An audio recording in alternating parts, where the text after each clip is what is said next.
Hello बच्चों, study with PK sir. आज आपको लेके आया हूँ पार्ट 3 मोल कॉन्सेप्ट का पार्ट 3 वीडियो। इसमें आपको लिमिटिंग रिएजेंट और मोलैरिटी, नॉर्मेलिटी और इनके बीच का रिलेशनशिप्स और कुछ क्वेश्चन। चलिए शुरू करते हैं। तो बच्चों, क्या है मोलैरिटी? मोलैरिटी क्या है कि number of mole present in 1 litre of solution. मतलब 1 लीटर सोल्यूशन में अगर 1 लीटर आप पानी ले लिए, उसमें मोलों की संख्या, उसमें जितने मोलों की संख्या होगी वो मोलैरिटी कहलाती है। मोलैरिटी, ठीक है। एक बच्चों होता है टर्म मोलैरिटी, वो ये दोनों टर्म एक दूसरे से अलग हैं। मोलैरिटी इसको बोलते हैं। इसे को कैपिटल एम से डिनोट करते हैं, इसको कैपिटल एम से डिनोट करते हैं। तो मोलैरिटी का आपका फार्मूला होता है नंबर ऑफ मोल, मतलब मोल बटे वॉल्यूम लीटर में। इसका वॉल्यूम बच्चों हमेशा लीटर में लिखना, ये नहीं कि ml में। अगर ml में हो तो 1000 का डिवाइड कर देना तो वो लीटर में कन्वर्ट हो जाता है। अगर ml को हम 1000 में डिवाइड कर देंगे तो वो लीटर में कन्वर्ट हो जाता है। और इसको पूरी तरह से आप अगर समराइज़ करना चाहते हैं इस फार्मूले को, मोलैरिटी को, तो मोल होता है आपका वेट बटे मॉलिक्यूलर वेट। तो वेट बटे मॉलिक्यूलर वेट ये आपका पूरा मोल हो गया। और वॉल्यूम लीटर में अगर ml में है तो आप 1000 का भाग देंगे तो ये 1000 ऊपर चला जाएगा। तो वेट बटे मॉलिक्यूलर वेट वॉल्यूम लीटर में इंटू 1000, ठीक है। तो ये है मोलैरिटी का आपका फार्मूला।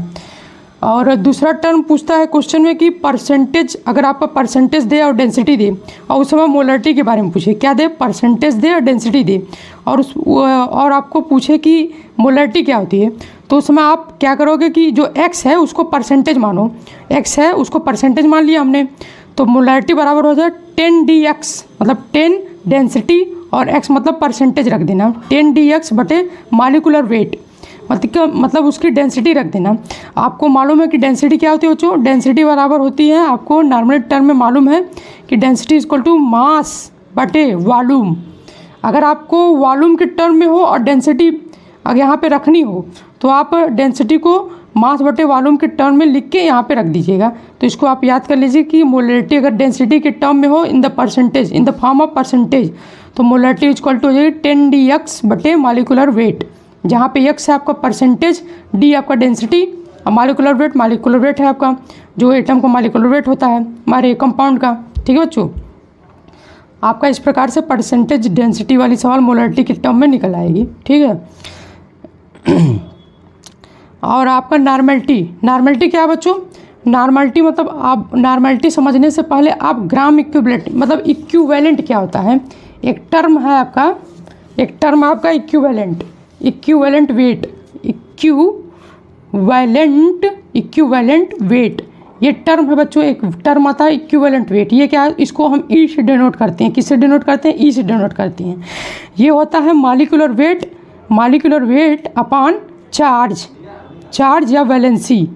चार्ज कहिए चाहे वैलेंसी कहिए चाहे एन फैक्टर, ठीक है बच्चों। ये इक्विवेलेंट वेट अभी आगे सब मिलेगा आपको। इक्विवेलेंट वेट बराबर होता है मॉलिक्यूलर वेट बटे एन फैक्टर। आप जैसे मान लें निकालना आपको O2 का निकालना हो, O2 पे 2 चार्ज है, तो O2 का निकालना, तो O2 का मॉलिक्यूलर वेट आपका हो जाएगा 16 2 जा 32 मॉलिक्यूलर वेट हो गया। और चार्ज, एक ऑक्सीजन पे 2 चार्ज हैं, 2 ऑक्सीजन पे 4 चार्ज, ठीक है बच्चों। ये एक ऑक्सीजन पे 2 चार्ज, तो 2 ऑक्सीजन पे मतलब 4 चार्ज हुए, मतलब इसका वैलेंस फैक्टर कितना हुआ? 4, मतलब आपका आ जाएगा 8, ठीक है बच्चों। इसी प्रकार आप मान लीजिए कोई गैस STP पे दी है, मान लीजिए H2 गैस जो है आपका STP पे दिया है। हाँ, एक बात जान लीजिए, STP या NTP ये जो कंडीशन होती है, मतलब उसमें प्रेशर जो होता है आपका 760 mmHg होता है, और टेम्परेचर जो होता है आपका 273 डिग्री केल्विन। इस कंडीशन को आप STP बोलते हैं या NTP बोलते हैं। ये एक फिक्स कंडीशन होती है। यहाँ पे आपका वॉल्यूम जो होता है आप मॉलिक्यूलर वेट से कभी डिवाइड नहीं करोगे। अगर कोई वॉल्यूम दिया है आपको तो उसमें 22.4 लीटर से आप डिवाइड करना ही पड़ेगा। मतलब STP दिया है तो आपको ये समझ में आना चाहिए कि 22.4 लीटर से हमें डिवाइड करना ही है। ये फिक्स कंडीशन होती है, STP दिया हो या NTP दिया हो। तो अगर आपका गैस दिया हो, gas H2 gas STP NTP पे इक्विवेलेंट वेट पूछे, तो उसमें क्या करेंगे बच्चों? इसका फार्मूला मैंने सारे फार्मूले डिराइव किए, लिखे हुए हैं आगे। और वॉल्यूम इक्विवेलेंट, और वॉल्यूम इक्विवेलेंट को कैसे निकालेंगे? अब ये होता है 22.4 बटे चार्ज। जैसे H2 पे आपका एच पे एक चार्ज होता है, तो 2 हाइड्रोजन है तो मतलब 2 चार्ज, मतलब 22.4/2 बराबर हो गया 11.2। यहाँ पे आप लिखोगे 11.2 लिखेंगे। ठीक है बच्चों, आपका जब भी कभी निकालना होगा या किसी से मोल निकालना होगा तो वेट बटे 11.2 ये आपका निकलेगा, ऐसे निकलेगा। ठीक है बच्चों, एसटीपी कंडीशन पे हमेशा ये याद रख लेना कि वॉल्यूम इक्विवेलेंट होता है 22.4 बटे चार्ज। क्या होता है 22.4 बटे चार्ज, चार्ज का हो चाहे बैलेंस फैक्टर का हो। ठीक है बच्चों, ये एसटीपी या एनटीपी पे होता है। और जब वेट आउट में दिया हो तो आपका इसमें मॉलिक्यूलर वेट बटे चार्ज ये दिया हो। ठीक है बच्चों, अब आगे चलते हैं। अब आगे आपका है नॉर्मलिटी। नॉर्मलिटी अब आपको पता चल गया कि नॉर्मलिटी क्या होती है। नॉर्मलिटी होती है ग्राम इक्विवेलेंट, ग्राम आपका वेट में होता है बच्चों, या वेट इक्विवेलेंट कहो या ग्राम इक्विवेलेंट कहो। यहाँ पे वेट होगा और इक्विवेलेंट वेट होगा। आपका इक्विवेलेंट वेट निकालना होता है तो मॉलिक्यूलर वेट बटे चार्ज। इक्विवेलेंट वेट कैसे निकालते हो, मॉलिक्यूलर वेट बटे चार्ज। ठीक है बच्चों, नॉर्मलिटी निकालेंगे आपको, अगर नॉर्मलिटी निकालनी है आपको, नॉर्मलिटी बराबर होता है ग्राम इक्विवेलेंट बटे वॉल्यूम लीटर में। ठीक है बच्चों, ये फार्मूला है, ग्राम इक्विवेलेंट बटे वॉल्यूम लीटर में निकालना।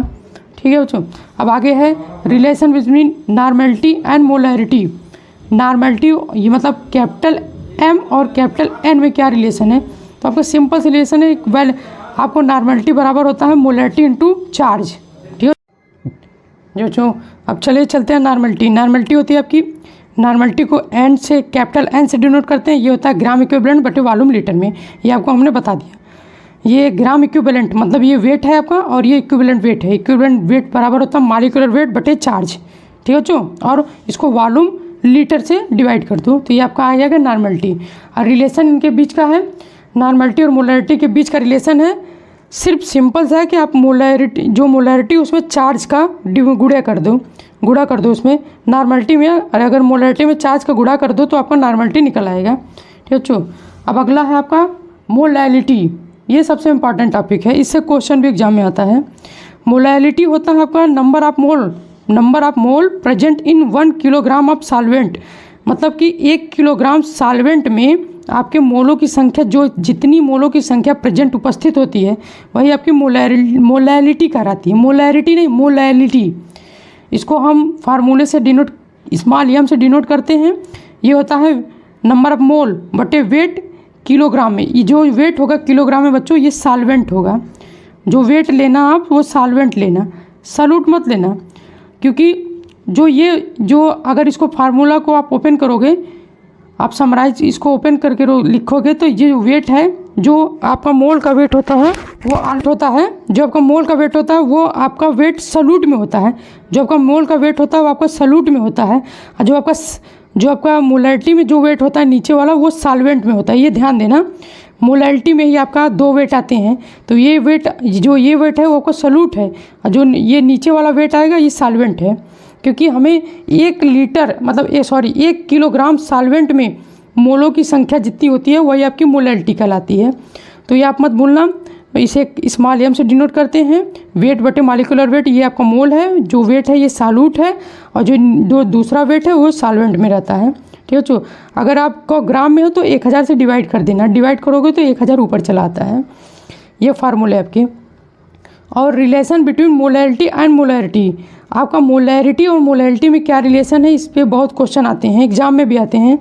ये स्मॉल एम मतलब ये मोलैलिटी इक्वल टू होता है 1000 m बटे 1000 d minus m into molecular weight. जो कैपिटल एम है ये आपका मोलैरिटी है, जो आपका कैपिटल एम है क्या बच्चों, मोलैरिटी है। ठीक है बच्चों, मोलैरिटी आप जानते हो क्या होता है, वेट मतलब मोल बटे वॉल्यूम लीटर में आपका मोलैरिटी होती है। ठीक है बच्चों, अब आते हैं अगले टॉपिक पे बच्चों, परसेंटेज कंपोजिशन। ये क्या है एक बार इसको भी देख लीजिए, परसेंटेज कंपोजिशन क्या है, इस पर भी क्वेश्चन आता है आपका। जैसे आपको पूछे वेट बटे वेट दिया हो, या मास परसेंटेज दिया हो, या बाई मास दिया हो, ये लिखे वेट बटे वेट या मास परसेंटेज या बाई मास, तो आप लिखोगे सिंपल सा, ये वेट है ना बच्चों, तो वेट ऑफ सॉल्यूट, ऊपर का सॉल्यूट लिखना और नीचे का टोटल सॉल्यूशन मतलब टोटल वेट, मतलब वेट ऑफ सॉल्यूट बटे वेट ऑफ सॉल्यूशन इंटू 100, ये आपका परसेंटेज मास आ जाएगा। ऐसे वॉल्यूम बटे वॉल्यूम है तो वॉल्यूम ऑफ सॉल्यूट बटे वॉल्यूम ऑफ सॉल्यूशन, ऐसे ही आप लिखना वेट बटे वॉल्यूम दे या मास बाय वॉल्यूम पूछे तो आप लिखना ऊपर वेट ना, जो बच्चों ऊपर रहेगा वही आपका, जैसे ये वेट है, वेट ऊपर है तो आपका वेट बटे सॉल्यूट ऊपर रहेगा, और वॉल्यूम नीचे है तो वॉल्यूम ऑफ सॉल्यूशन नीचे रहेगा। अगर ये ऊपर रहता वॉल्यूम ऑफ सॉल्यूशन इसमें पूछता तो आपका वॉल्यूम ऑफ सॉल्यूशन आप ऊपर लिख देते, मतलब वॉल्यूम ऑफ सॉल्यूट ऊपर लिख देते, क्योंकि ऊपर हमेशा सॉल्यूट रहता है, नीचे हमेशा सॉल्यूशन रहता है, ये भी ध्यान देना। जो जैसा पूछा हो वैसे ही हम लिखते हैं फार्मूले में, आपको रटने की कोई ज़रूरत नहीं है। जैसे वॉल्यूम बाई वॉल्यूम या बाई वेट दिया हो तो वॉल्यूम बाई मास पूछा हो, वेट मतलब मास होता है बच्चों, तो आप लिखोगे वॉल्यूम ऑफ सॉल्यूट बटे weight of solution, volume of solute बटे वेट ऑफ सॉल्यूशन, और 100 का डिवाइड गुणा इसलिए करोगे क्योंकि परसेंटेज में है। और बच्चों एक जानकारी और कि अगर आपको लिखे एग्जाम में कि 10% वेट बाई वॉल्यूम, मतलब ये लिखे तो आप समझ जाना कि 100 ml मतलब 100 ml सोल्यूशन में, वॉल्यूम है ना, 100 ml सोल्यूशन में 10 ग्राम सॉल्यूट लिया गया है। कितना ग्राम बच्चों? 100 ml सोल्यूशन में 10 ग्राम सॉल्यूट लिया गया है। 100 ml सोल्यूशन में 10 ग्राम सॉल्यूट लिया गया है, ये समझना। अगर ऐसे हो 9% हो, 0.5% हो, मतलब 5 ग्राम सॉल्यूट में 5 ग्राम सॉल्यूट 100 ml सोल्यूशन में लिया गया है, यही समझेंगे हम।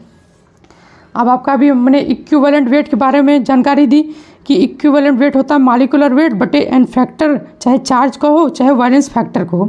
अगर मॉलिक्यूलर वेट को हम चार्ज या एन फैक्टर या वैलेंस फैक्टर से डिवाइड कर देते हैं, यही आपका इक्विवेलेंट वेट निकलता है। और एग्जांपल में हमने बता दिया O2 का, जैसे मॉलिक्यूलर वेट आपका हो गया 32 और चार्ज 4 हो गया 8 हो गया। STP पे भी मैंने बता दिया कि आपका ये लिखे हुए वॉल्यूम बटे ये जो है ये 22.4 बटे चार्ज लिखा है, ये आपका वॉल्यूम इक्विवेलेंट कहलाता है। तो आपको वॉल्यूम इक्विवेलेंट यहाँ पे लिखा हमने अलग से कि वॉल्यूम इक्विवेलेंट बराबर होता है जैसे VML बटे वॉल्यूम इक्विवेलेंट, तो वॉल्यूम इक्विवेलेंट आप निकालोगे 22.4 बटे चार्ज, ये निकाल के ये वॉल्यूम इक्विवेलेंट पूरा निकाल के तब इसको नीचे यहाँ डिवाइड करोगे, ये जितना आएगा बच्चों ये बटे डिवाइड कर दोगे, आपका H2 का STP पे आ जाएगा। ठीक है बच्चों। अब नेक्स्ट आपका है लिमिटिंग रिएजेंट। नेक्स्ट क्या है बच्चों? लिमिटिंग रिएजेंट से पहले आपको स्टाइकोमेट्री समझना पड़ेगा। स्टाइकोमेट्री और स्टाइकोमेट्री क्या होता है? जैसे कोई रिएक्शन है A, उसके आगे कुछ मोल लिखा है, B है उसके आगे कुछ मोल लिखा है, कैपिटल C है उसके आगे कुछ मोल लिखा है, कैपिटल D है उसके आगे कुछ मोल लिखा है। तो ये जो बच्चों जो फ्रंट साइड में लिखा रहता है, ये जो मोल लिखा रहता है, हम कभी कभी मोल कहते हैं, यही आपका बच्चों स्टाइकोमेट्री कहते हैं, स्टाइकोमेट्री कोफिशिएंट कहते हैं, स्टाइकियोमेट्रिक कोफिशिएंट इसे कहते हैं, जो A B C D small वाला है। अब लिमिटिंग रिएजेंट क्या है बच्चों?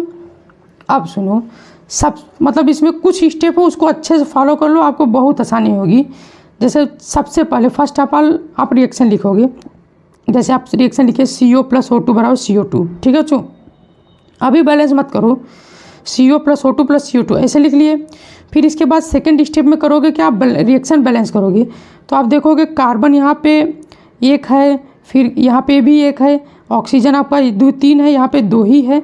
तो अब यहाँ पे आपका बैलेंस इक्वेशन नहीं है, रिएक्शन बैलेंस नहीं, तो आप बैलेंस करने के लिए ये 2 का मल्टीप्लाई करोगे, तो यहाँ पे भी आप 2 का मल्टीप्लाई करोगे, रिएक्शन बैलेंस हो गया। तो सबसे पहले क्या लिखना है? हमें रिएक्शन लिखना है।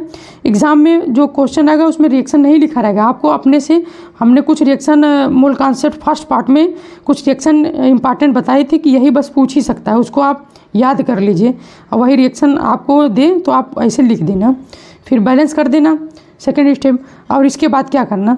अब यहाँ पे स्टाइकोमेट्री लिखना, 2 मोल 1 मोल 2 मोल। ठीक है बच्चों, अब देखो जब 2 मोल, अब एक पार्ट को इससे तुलना करना है, मतलब रिएक्टेंट के एक पार्ट को प्रोडक्ट के एक पार्ट से तुलना करना है। जो वैल्यू, अगर ये वैल्यू इससे कम आ गई, ये वैल्यू कम आ गई, जो इन दोनों में से जो वैल्यू कम आएगी वही लिमिटिंग रिएजेंट होती है। और जो लिमिटिंग रिएजेंट होती है बच्चों वही हमारा प्रोडक्ट बनाती है। प्रोडक्ट बनाती है मतलब पूरी तरह ये कंज्यूम हो जाती है, पूरी तरह यूज हो जाती है। जो भी होगा इन दोनों में से जो भी लिमिटिंग रिएजेंट आएगा वो पूरी तरह से प्रोडक्ट बनाएगा या पूरी तरह से यूज हो जाएगा, रिएक्शन में कंप्लीट यूज हो जाता है। और जो बचता है बच्चों वो लिमिटिंग के अलावा एक्सेस रिएजेंट हो जाता है। ठीक है बच्चों, तो चलते हैं अब देखते हैं कौन आएगा दोनों में से कौन रेस जीतता है। लेकिन यहाँ पे कम आना है, 2 मोल CO से बनेगा 2 मोल CO2, 2 मोल से 2 मोल बना है तो 1 मोल CO से कितना बनेगा? तो 2/2। ये बच्चों यूनिटरी मेथड है, 2/2 CO2।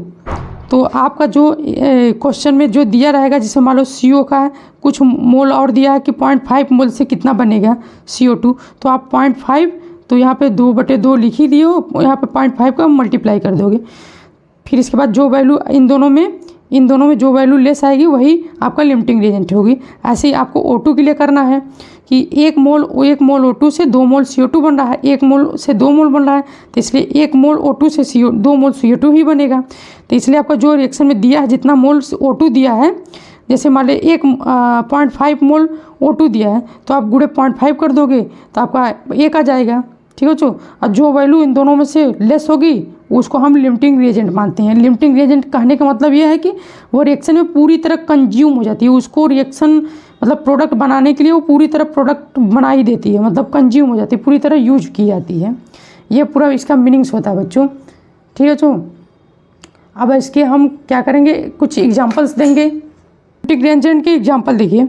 लिमिटिंग रिएजेंट के एग्जांपल जैसे N2H2 2NH3। क्या बच्चों, N2 ले लो, H2 ले लो, 2NH3। ये आप पहले ये नाइट्रोजन और हाइड्रोजन को जोड़ोगे अमोनिया बनेगा, तो आपने बैलेंस नहीं किया है।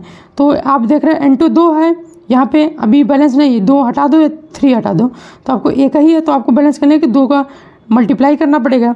इसी प्रकार आपका 6 हाइड्रोजन हो गया, और यहाँ पे ये हटा दो, ये हटा के सोचो, यहाँ पे 2 ही है, तो यहाँ का 3 का मल्टीप्लाई करना पड़ेगा। तो आप सबसे पहले रिएक्शन लिखिए, पहला स्टेप कंप्लीट हो गया, दूसरी बार हम बैलेंस किए, दूसरा भी हो गया। तीसरा में हम क्या करते हैं, स्टाइकोमेट्री लिखते हैं। जैसे इसका 1 मोल, इसका 3 मोल, इसका 2 मोल। अब हम इनके बीच में तुलना करेंगे, अब इनकी प्रोडक्ट के बीच में तुलना करेंगे, या जो पूछा रहा है। कभी कभी बच्चों प्रोडक्ट ना पूछ के इनके हाइड्रोजन के बारे में पूछे, हाइड्रोजन नाइट्रोजन। जैसे आपका N2 से, जैसे हमने 1 N2 से 2 NH3 बना, 1 N2 से 2 NH3 बना, तो 1 N2 से कितना बनेगा, 2 ही बनेगा। ठीक है बच्चों। और जो आपका फिर गिवन रहेगा कि इतने N2 से कितना NH3 बना, वो आप निकाल लोगे। फिर इसके बाद इसकी तुलना इससे करेंगे कि 3H2 से 2 NH3 बना, तो इसलिए 1 H2 से कितना बनेगा, 2/3 NH3 बनेगा। ठीक है बच्चों। अब हम निकाल के देखेंगे कि ये 2 है, ये इससे कम आएगा, तो समझ लो कि लिमिटिंग रिएजेंट मान लो यही आया है। ठीक है बच्चों। तो लिमिटिंग रिएजेंट का मतलब मैंने बता दिया कि 100% कंज्यूम या रिएक्शन में पूरी तरह यूज हो जाता है। और ये के बारे में भी दिया जाता है, ग्राम के बारे में भी पूछता है लिमिटिंग रिएजेंट को। तो हम इसका मतलब ग्राम निकाल लेंगे। ग्राम कैसे निकालेंगे, मोल से निकालेंगे, वेट बटे आपका वेट बटे मालिकुलर वेट से निकालेंगे। हम मोल से ही निकाल लेते हैं, वेट बटे मालिकुलर वेट से निकाल लेंगे। तो ये आपका ये यहाँ पे स्टाइकोमेट्री 1 है, तो मोल को 1 मान लो, और मालिकुलर वेट 28 है, तो आपका इस प्रकार कितना वेट आ गया, ग्राम आ गया 28 ग्राम। ऐसे ही आपका 6 ग्राम आ गया। और ऐसे आपका ये मोल, आपका मोल कितना बच्चों, 2 मोल है। और मोल होता है वेट बटे मालिकुलर वेट। तो वेट आपको निकालना, मालिकुलर वेट का होता है 17 और 2 मतलब 34 आ गया, 34 ग्राम आ गया। ठीक है बच्चों। जो इसका वेट है वही, जो इसका मोल से हम वेट निकालें वही वेट है इसका। अब हम क्या करेंगे, आपस में कंपैरिजन करेंगे। अब 28 ग्राम N2 से 34 ग्राम मतलब 34 ग्राम NH3 बन रहा है। 28 ग्राम N2 से 34 ग्राम NH3 बन रहा है। अब ये देखिए यहाँ पे, तो इसलिए 1 ग्राम N2 से कितना बनेगा NH3, 34/28। ठीक है जो। इस प्रकार जितना आपका दिया रहेगा कितने ग्राम N2 से कितना ग्राम ये बनेगा, तो हम फिर गुणा मल्टीप्लाई कर देंगे। अब इसी प्रकार H2 के लिए भी 6 ग्राम H2 से 34 ग्राम अमोनिया बनेगा, इसलिए 1 ग्राम H2 से 34/6 ग्राम। इसलिए जो ग्राम H2 का दिया होगा हमें गिवन क्वेश्चन में, वो हम लिखेंगे। इसके बाद उसको मल्टीप्लाई कर देंगे और दोनों के बीच देखेंगे N2 और H2 में कौन किसकी वैल्यू छोटी आई है। जिसकी वैल्यू छोटी आई वही लिमिटिंग रिएजेंट है, वही आपका आंसर भी होगा। ठीक है बच्चों। अब ट्रिक है, एक और ट्रिक आपका ये है कि अगर आपको सेकेंड मेथड सुनिए, लिमिटिंग रिएजेंट निकालने के लिए एक शॉर्टकट है कि आप मोल ऑफ लिमिटिंग रिएजेंट लिखेंगे। जो लिमिटिंग पहले तो, लेकिन लिमिटिंग रिएजेंट बच्चों आपको निकालना ही पड़ेगा हर केस में। तो आप मोल का लिमिटिंग रिएजेंट बटे स्टोइकोमेट्री का लिमिटिंग रिएजेंट से डिवाइड कर देंगे। इसी प्रकार आप मोल ऑफ प्रोडक्ट के मोल बटे स्टोइकोमेट्री के प्रोडक्ट को डिवाइड कर देंगे, तो आपका ये निकल आएगा। ये बच्चों थोड़ा टिपिकल है, पहले तो आपको लिमिटिंग रिएजेंट निकालना ही पड़ेगा। इससे कभी कभी उल्टा सीधा हो जाता है, गड़बड़ हो जाता है। ये बस शॉर्ट ट्रिक बताने के लिए है आपको, लेकिन इसमें थोड़ी आपको डिफ़िकल्टी होगी, ठीक है बच्चों। और ये है आपका वॉल्यूम स्ट्रेंथ आप H2O2। ये क्या होता है बच्चों, ये होता है कि आपको 1 लीटर मतलब कि H2O2 1 लीटर सोल्यूशन में, 1 लीटर सोल्यूशन में आपका कितना H2O2 मतलब H2O2 का जब हम डिकम्पोजिशन करते हैं, जब हम रिएक्शन करते हैं H2O2 का डिकम्पोजिशन करते हैं तो टूटता है वाटर और ऑक्सीजन में। किस में टूटता है बच्चों, वाटर और ऑक्सीजन में टूटता है। तो यही हमें वॉल्यूम बताना है कि H2O2 का कितना वॉल्यूम निकल के आएगा। तो इसकी डिफिनीशन है कि it is defined as volume of oxygen in litre at STP, मतलब ऑक्सीजन का वॉल्यूम लीटर में कितना आने वाला है अगर हम H2O2 को डिकम्पोज कर रहे हैं। यही कह रहा है कि डिकम्पोजिशन ऑल H2O2, मतलब सभी H2O2 को हम डिकम्पोज कर रहे हैं 1 लीटर सोल्यूशन में, तो ये जो ऑक्सीजन ये कितने लीटर STP पे आएगा ये कह रहा है।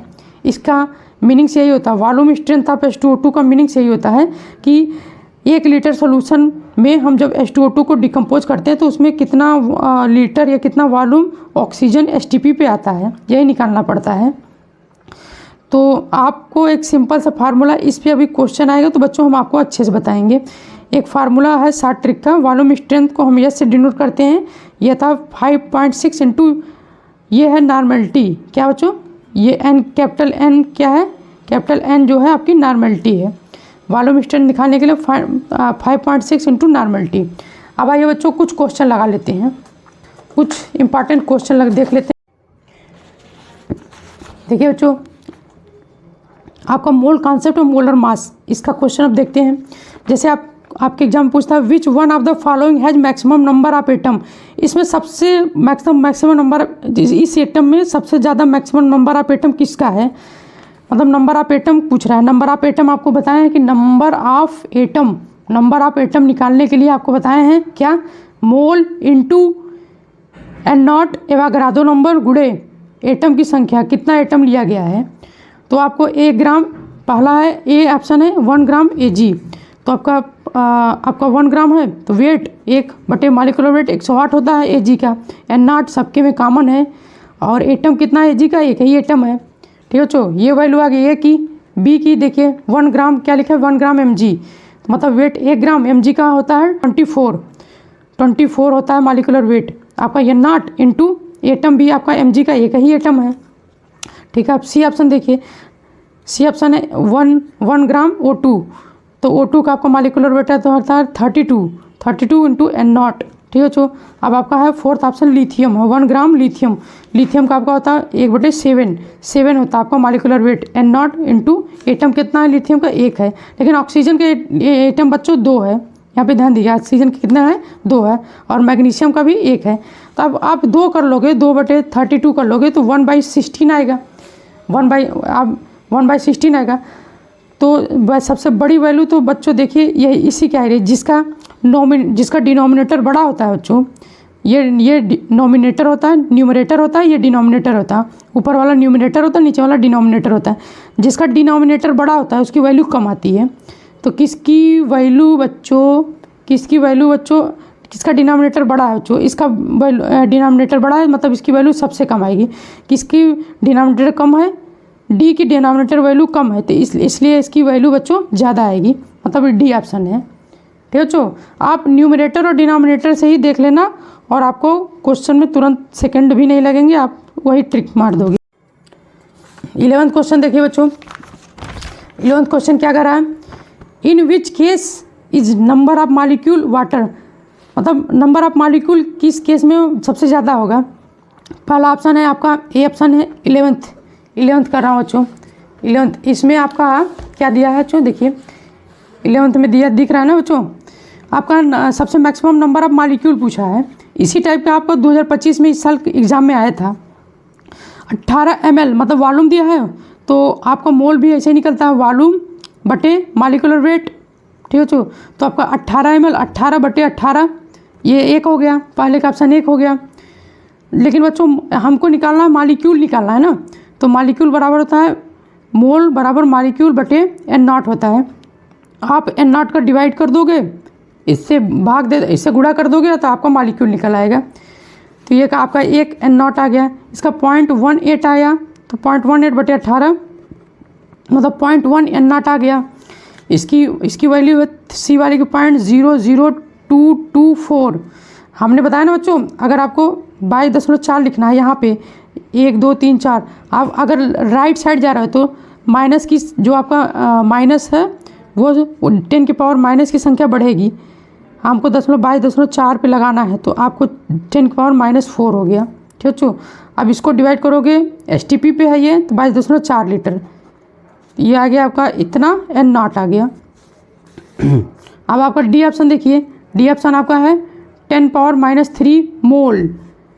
बच्चों ये मोल दिया है, अब इसमें n0 मल्टीप्लाई कर दोगे, फिर भी इसकी वैल्यू बहुत कम आएगी। सबसे ज़्यादा वैल्यू आ रही है आपकी ए ऑप्शन की आ रही है 1 n0, मतलब 1 n0 मतलब 6.023 10 पावर -23 ये, जबकि ये -3 घटाओगे इस वैल्यू में 10 पावर -23 6 × 10 पावर 23, तो ये बच्चों 6 × 10 पावर 20 हो गया। फिर भी ए की वैल्यू सबसे ज़्यादा हो गई। ठीक है बच्चों, यहाँ पे ए ऑप्शन सबसे करेक्ट है। 10 में आपका 4th ऑप्शन सबसे करेक्ट है। अब आइए 12th पे आइए। 12th बच्चों बहुत अच्छा क्वेश्चन है, बहुत जानदार क्वेश्चन है ये।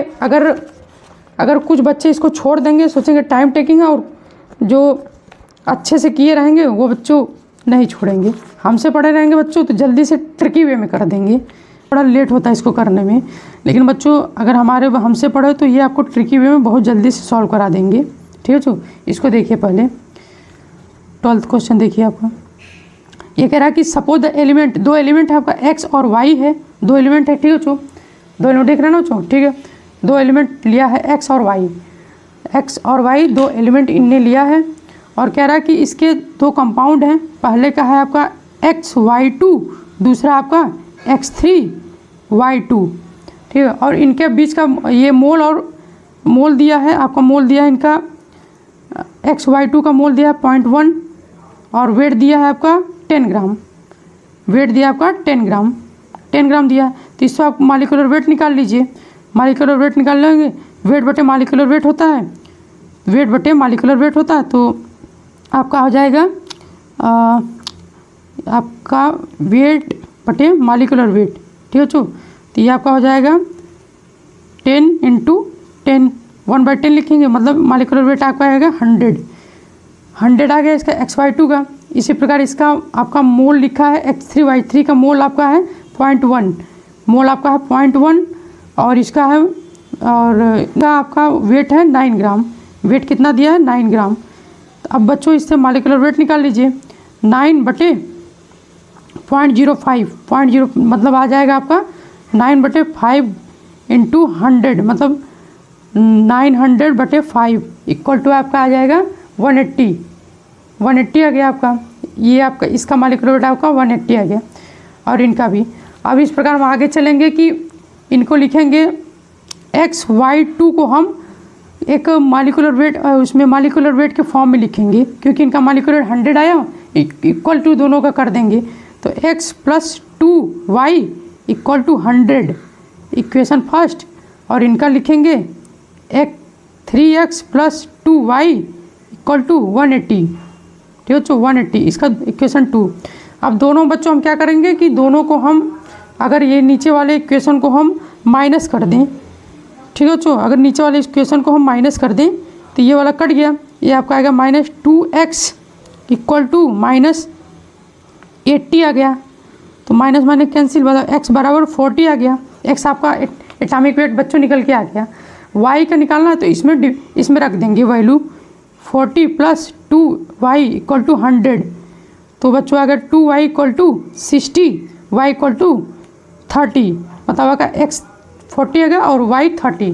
अब आपको कैसे 2 मिनट में निकालना है ये देखो। सबसे पहले आप क्या लेना कि पहले आप इसका मॉलिक्यूलर वेट के फॉर्म में ये लिख लेना और ये लिख लेना। ठीक है बच्चों, मतलब एक ही लिखो बस, मॉलिक्यूलर वेट के फॉर्म में चाहिए लिखो चाहिए लिखो। अब इसके बाद ऑप्शन से कंपैरिजन करना, 40 और 40 और 30 दिया है, ऑप्शन यही करेक्ट है। तो x दिया है 40 और y दिया है आपका 30। आप ये वैल्यू इसमें पहले में डाल के देखो, रख के देखो, ये वैल्यू आपका 40 + 2 × 30, देखिए 100 आ रहा है, 60 + 40 = 100 = 100, सही बच्चों, यही ऑप्शन है। ऐसे दूसरा करके देखिए 60, एक्स की वैल्यू 60 रखिए और वाई की वैल्यू भी 40 लिया है। 2 × 40 देखिए 100 आ रहा है। 80 + 60, 80 + 60 140, नहीं बोलो बच्चों 100 = नहीं आ रहा है। तो इसका मतलब आप अलग अलग की वैल्यू करके देख सकते हैं कि इसकी वैल्यू में 100 आ रहा है, इसकी वैल्यू में 100 आ रहा है। आपको पहला ऑप्शन में ही 100 आएगा, इसलिए आप ऐसे निकाल सकते हैं।